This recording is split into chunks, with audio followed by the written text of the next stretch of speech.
Talking about our constitution since last few days.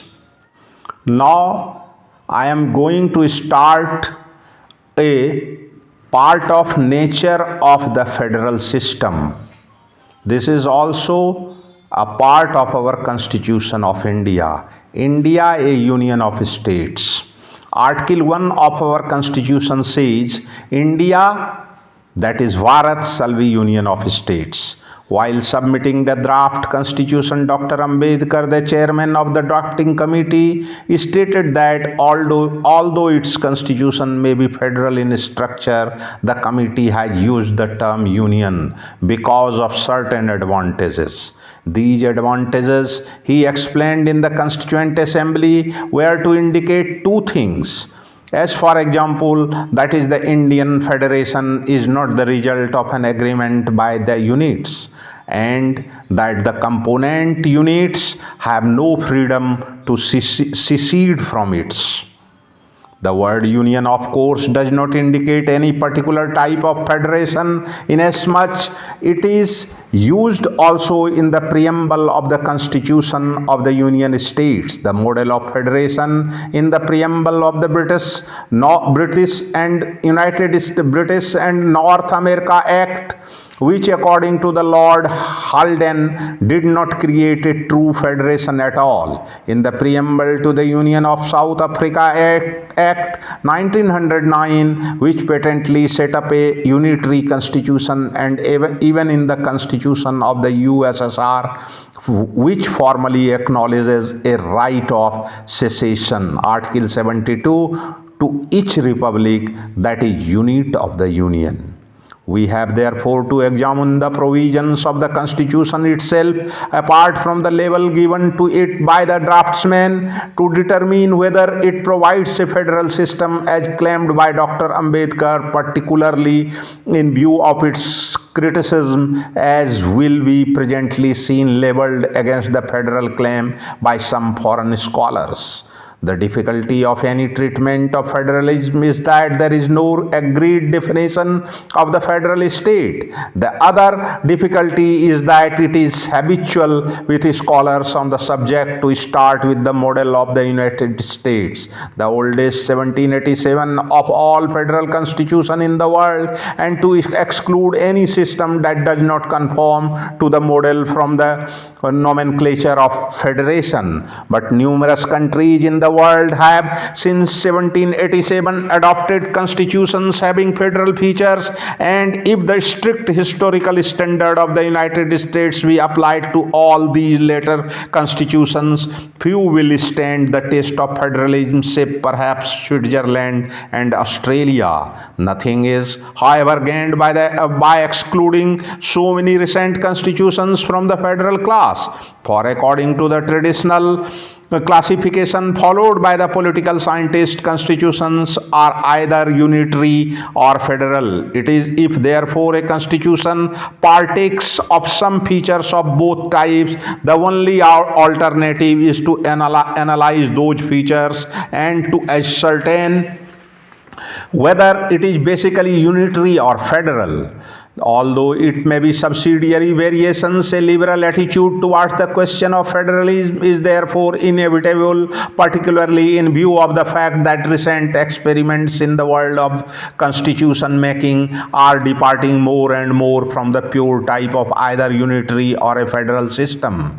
The author's view on the subject, expressed in the previous edition of this book as well as in the commentary on the Constitution of India, now finds support from the categorical assertion of the research worker on the subject of federalism, who happens to be the American himself, that the question whether a state is federal or unitary is one of degrees, and the answer will depend upon how many federalist features it possesses. Another American scholar has in the same strain observed that the federation is more a functional than an institutional concept, and that any theory which asserts that there are certain inflexible characteristics without which a political system cannot be federal ignores the fact that institutions are not the same things in different social and cultural environments.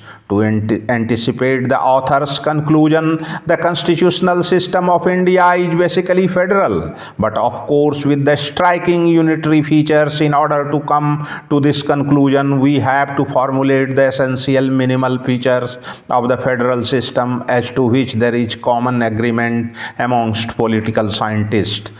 Though there may be difference amongst scholars in the matters of detail, the consensus of opinion is that a federal system involves the following essential features: dual government. While in a unitary state there is only one government, namely the national government, in the federal state there are two governments, the national or federal government and the government of each component state.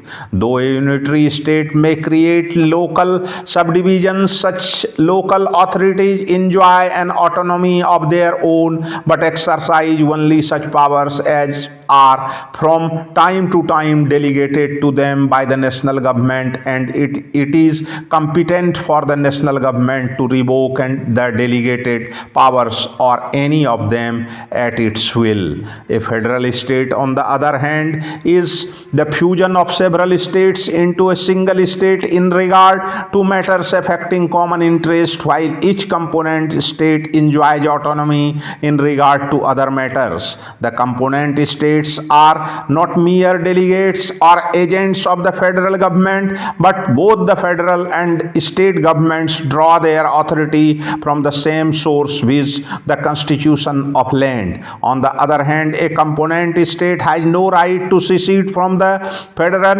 federation at its will. This distinguishes a federation from a confederation. Distribution of powers. It follows that very object for which a federal state is formed involves a division of authority between the federal government and the states. Though the method of distribution may not be alike in the federal constitution, supremacy of the constitution. A federal state derives its existence from the constitution, just as a corporation derives its existence from the grant of a statute by which it is created. Every power, executive, legislative or judicial, whether it belongs to the federation or to the component states, is subordinate to and controlled by the constitution. Authority of courts. In a federal state, the legal supremacy of the constitution is essential to the existence of the federal system. It is essential to maintain the division of powers not only between the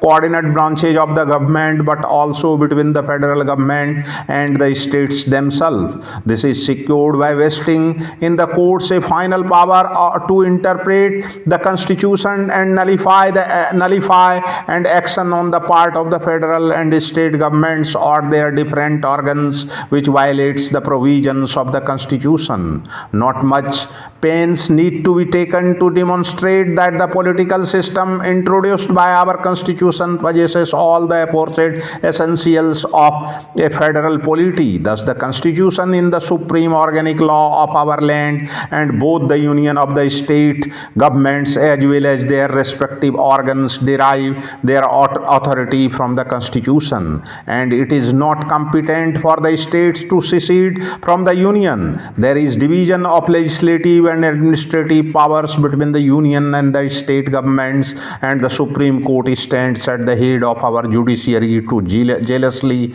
guard this distribution of powers and to invalidate any action which violates the limitation imposed by the constitution.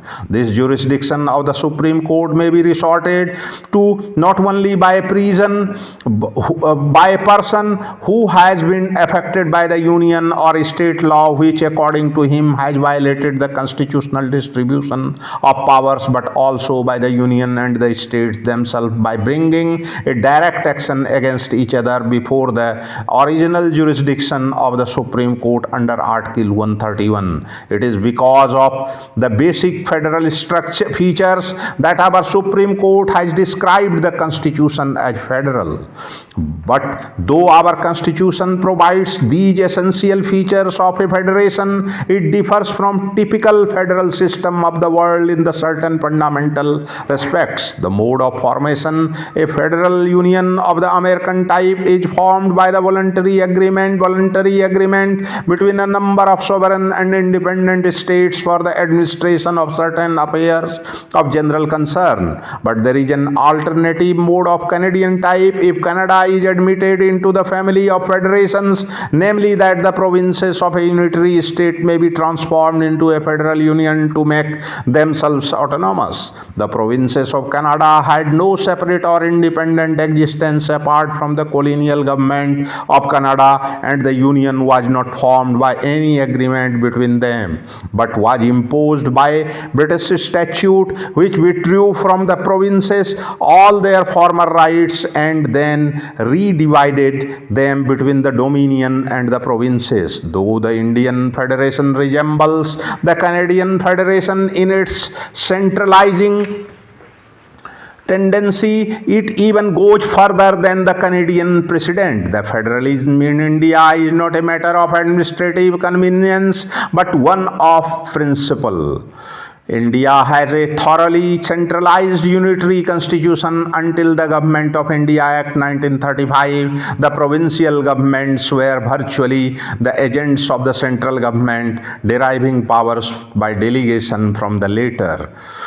To appreciate the mode of formation of federation in India, we must go back to the Government of India Act 1935, which for the first time introduced the federal concept and used the expression Federation of India in a Constitution Act relating to India. Since the Constitution has simply continued the federal system so introduced by the Act of 1935, so far as the provinces of British India are concerned. By the Act of 1935, the British Parliament set up a federal system in the same manner as it had done in the case of Canada, viz. By creating autonomous units and combining them into a federation by one of the same act. All powers hereto exercised in India were resumed by the Crown and redistributed between the federation and the provinces by the direct grant. Under this system, the provinces derived their authority directly from the Crown and exercised legislative and executive powers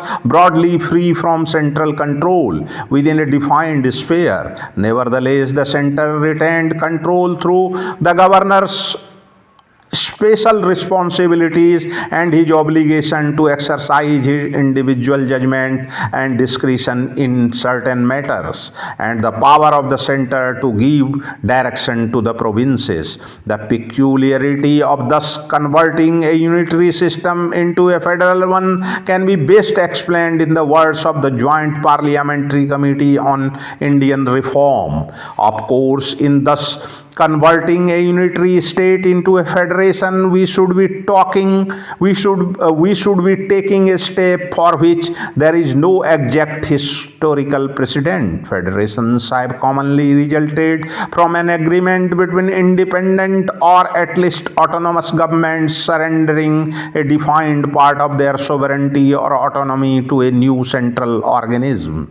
At the present moment, the British Indian provinces are not even autonomous, for they are subject to both administrative and legislative control of the government, and such authority as they exercise has been in the main devolved upon them under a statutory rule-making power by the Government General in Council. We are faced with the necessity of creating autonomous units and combining them into the federation by one and the same act.